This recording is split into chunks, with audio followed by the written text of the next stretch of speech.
China has rolled out a genuine electric vehicle priced under $10,000, and millions of people are already driving one. This isn't a concept car or a prototype. It has real seats, real range, and a price so low that most Americans assume they've misheard it the first time. And here's the uncomfortable part.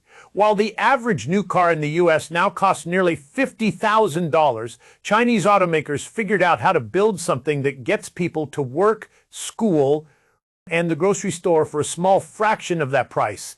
The rest of the world has noticed. This isn't really a story about one cheap car. It's about a fundamental rewrite of how vehicles get designed, priced, and sold. A shift already reshaping markets in Europe, Southeast Asia, and Latin America. It's a shift that has some of the most established car companies on the planet quietly reconsidering everything they assumed about what buyers want and what they're willing to spend. Stop and think about that. Companies that have ruled the global auto industry for over a century, with hundreds of thousands of employees, billion-dollar factories, and decades of brand loyalty, are nervous, not panicking publicly, but nervous in the rooms where the real decisions get made.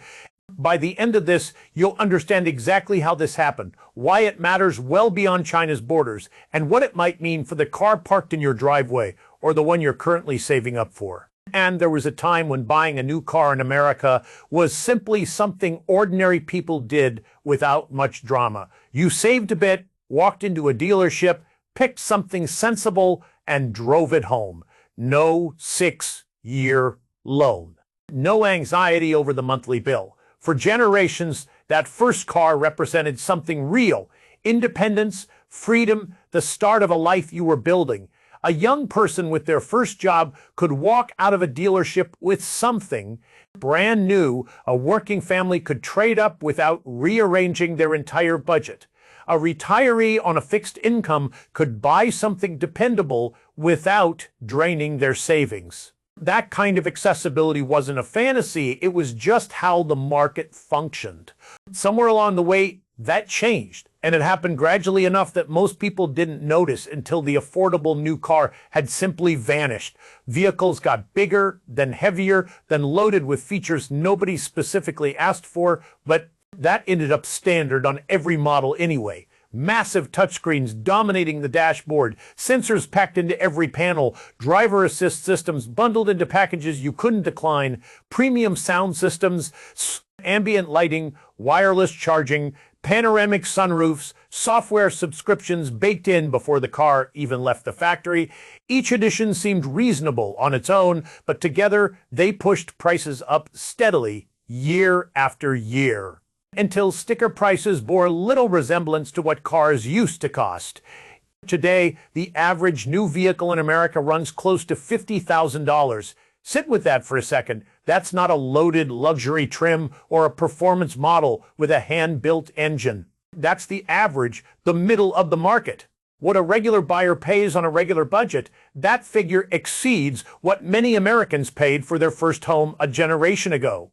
It rivals several years of rent in plenty of mid-sized cities. It's comparable to a public university education, and it's now simply the entry price for driving something new off a lot. Meanwhile, everything else got more expensive too. Rent climbed sharply across most major cities over the past 2 decades. Grocery prices crept upward, then spiked during periods of high inflation. Healthcare costs kept rising regardless of broader economic conditions, and wages for most working Americans failed to keep pace with any of it. People adapted the way people always do, buying used instead of new. Stretching into longer loan terms, 6-year financing became standard, then 7-year loans started showing up too. People squeezed their monthly budgets uncomfortably just to maintain basic transportation. The practical, no-frills, get-me-there car that generations of families had relied on simply stopped existing as a real option. No company made an announcement about it. No industry body declared the affordable car retired. It just quietly faded, replaced by pricier vehicles loaded with features nobody asked for. And for years, no major automaker stepped in to fill that gap. It just sat there widening, waiting for someone to notice.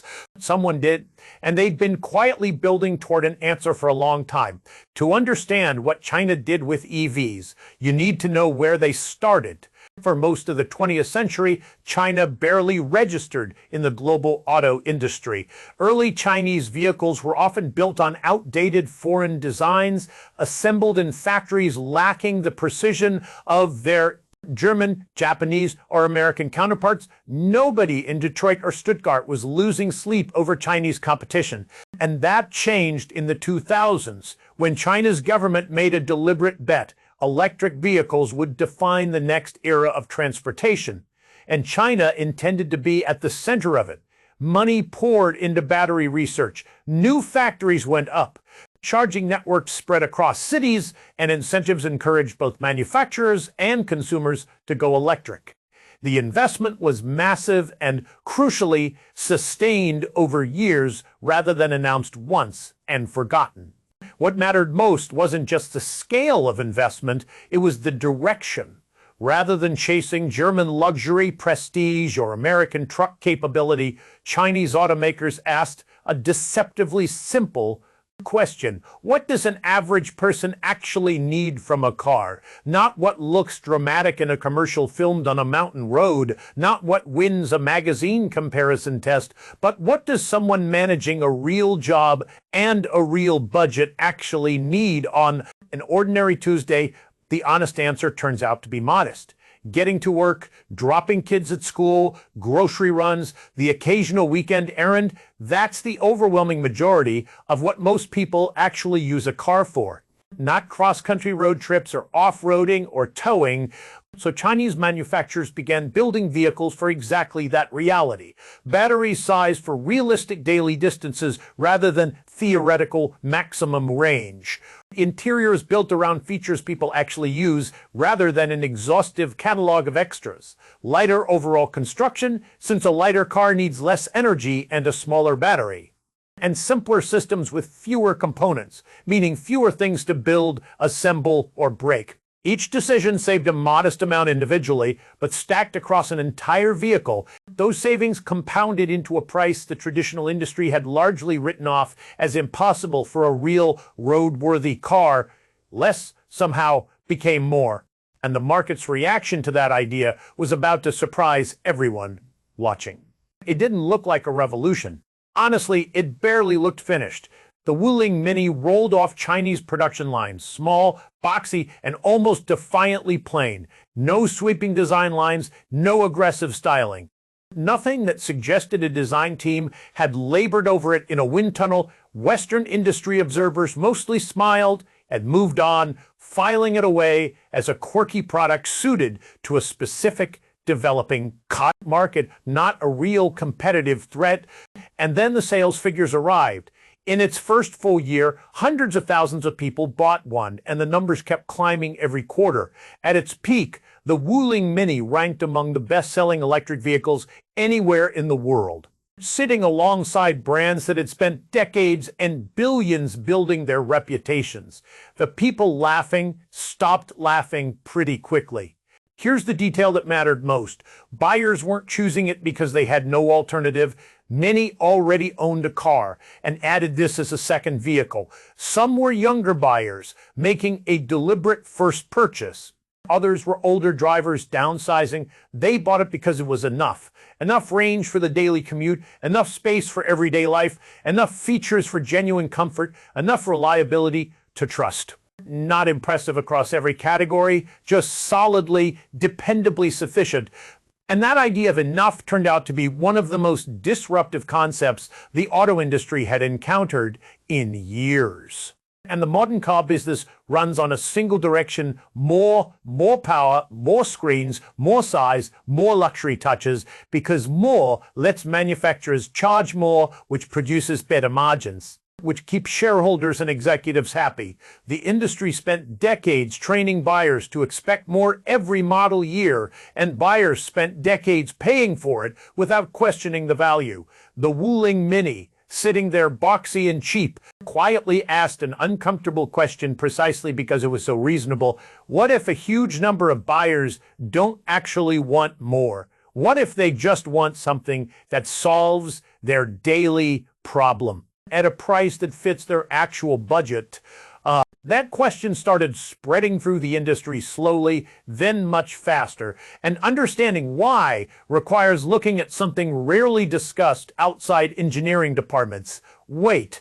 Most conversations about expensive cars focus on branding, technology, or raw material costs, and those matter. But there's a more fundamental issue underneath. Modern cars are extraordinarily heavy, not in the old way with thick steel frames, but in a newer way, driven by EV battery weight stacked on top of decades of accumulated features and structural reinforcement. Many of America's best-selling EVs weigh over 4,500 pounds. Some larger models exceed 6,000, approaching the weight of older military transport vehicles typically used to move one person from a house to an office and back. Trace what that weight actually costs. A heavier vehicle needs more power to move, which demands a bigger battery, which requires more lithium, cobalt, nickel, and manganese, meaning more mining, processing, shipping, and assembly labor. Every link in that chain adds costs before a single optional feature gets installed. It's a self-reinforcing cycle. Extra weight demands more battery capacity. More battery capacity drives up material costs. Higher material costs push up manufacturing price, and a higher manufacturing price means a higher sticker price. What Chinese manufacturers realized was that this chain could be interrupted right at the start. Build a lighter vehicle sized for how people actually drive rather than for hypothetical worst-case scenarios, and the entire cost structure shifts. The cheapest battery is the one your car doesn't need because it's light enough to run efficiently on a smaller pack. The cheapest feature is the one you never install because most drivers would never use it. Picture someone handing you a backpack already loaded with 2 weeks of gear for a 2-day trip, a heavy tent for camping you won't do, boots for trails you won't walk, rain gear for weather that won't come. You're carrying and paying for every unnecessary ounce. That's essentially what happened to cars over the past 30 years. Capability piled on for worst-case scenarios most drivers rarely encounter. Long-range batteries for the road trip, taken once a year. Towing capacity for trailers never attached. Off-road suspension for pavement that never ends. The price rose to reflect all of it, whether or not any individual buyer needed it. Chinese EV makers essentially looked at that overstuffed backpack and asked what the traveler actually needed for the trip they were actually taking. Lighter vehicles, batteries calibrated to realistic daily range, simpler mechanical systems with fewer parts. Each saving was modest alone, but together they produced a price point the rest of the industry had stopped believing was achievable. And that approach didn't stay confined to one country. For years, the American auto industry felt genuinely unbothered by Chinese vehicles, and that confidence wasn't baseless. Chinese brands had no real U.S. presence. Regulatory hurdles were significant. And the prevailing belief was that American buyers would always pick bigger and more powerful when given the option. Detroit built 4 decades of profit around that assumption, and the numbers backed it up. The Ford F-150 has been America's best-selling vehicle for more than 40 consecutive years. That kind of consistency reflects something real. Americans do want large, capable vehicles. And domestic manufacturers built an entire business around supplying them. But a model that works brilliantly under one set of conditions can become fragile when those conditions shift, and several things are shifting at once. First, economics. $50,000 average prices, combined with higher loan rates, have pushed monthly payments to levels straining household budgets. A $70,000 truck financed over 7 years can produce a payment that rivals rent in parts of the country, and for a growing share of buyers, that math simply doesn't work. Second, generational change. Younger buyers entering the market grew up watching technology get dramatically cheaper, watching smartphones go from luxury items to commodities, and they look at rising car prices with skepticism rather than acceptance. Third, The gap Detroit created itself by shifting away from compact and mid-sized cars toward higher-margin trucks and SUVs. Domestic manufacturers left a huge swath of buyers who need practical, affordable transportation with far fewer new options than they had 2 decades ago. That gap is sitting there, waiting. Picture two neighbors. One finances a $70,000 truck over 7 years, paying interest, higher insurance, and gas for a large engine for nearly a decade. The other buys a $12,000 City EV outright, no monthly payment. Cheaper insurance, electricity instead of gas. Both solve the identical daily problem: work, school runs, groceries, but the financial outcomes couldn't be more different. As more people make that comparison out loud, the conversation shifts, and it's already happening in comment sections, finance forums, and around kitchen tables. And the domestic industry has lived through this kind of disruption before. In the 1970s, American automakers dismissed compact Japanese imports as irrelevant to American tastes until the oil crisis hit. Fuel prices spiked, and millions of consumers suddenly cared a great deal about fuel-efficient, affordable Japanese cars. Toyota, Honda, and Nissan went from foreign curiosities to permanent fixtures within a single generation. And Detroit never fully recovered the ground it lost. The affordable EV story hasn't stayed inside China. It's spreading faster than most expected in Europe, where fuel has historically cost more than streets are narrower. Smaller, affordable vehicles already had a natural audience, and regulators pushing emission standards have created real pressure for automakers to deliver electric options ordinary buyers can actually afford. Chinese manufacturers have moved into that opening steadily, gaining share across multiple European markets year after year in Southeast Asia, Latin America, and parts of Africa, where incomes are lower. The math is even more compelling. A dependable vehicle for $8,000 to $12,000 doesn't just represent a purchase decision, it represents access to car ownership that simply didn't exist before. All of that growth is quietly doing something important for Chinese manufacturers, building scale that's genuinely hard to match. Selling across dozens of markets simultaneously drives total volume up, which pushes per-unit manufacturing costs down, which allows prices to fall further, which brings in more buyers, which raises volume again, a compounding cycle that gets harder for competitors to match without rethinking their entire approach to vehicle design. American and European manufacturers aren't standing still. Volkswagen has talked about targeting much lower price points for future EVs. General Motors has announced plans for more affordable models, and Ford has committed to aggressive cost cutting. The recognition that something needs to change is clearly there, but recognizing that and actually executing it are very different challenges for organizations built around complexity, established supplier networks, and high-margin products. Rewiring all of that takes years and requires decisions that cut directly into the profits currently keeping these companies running.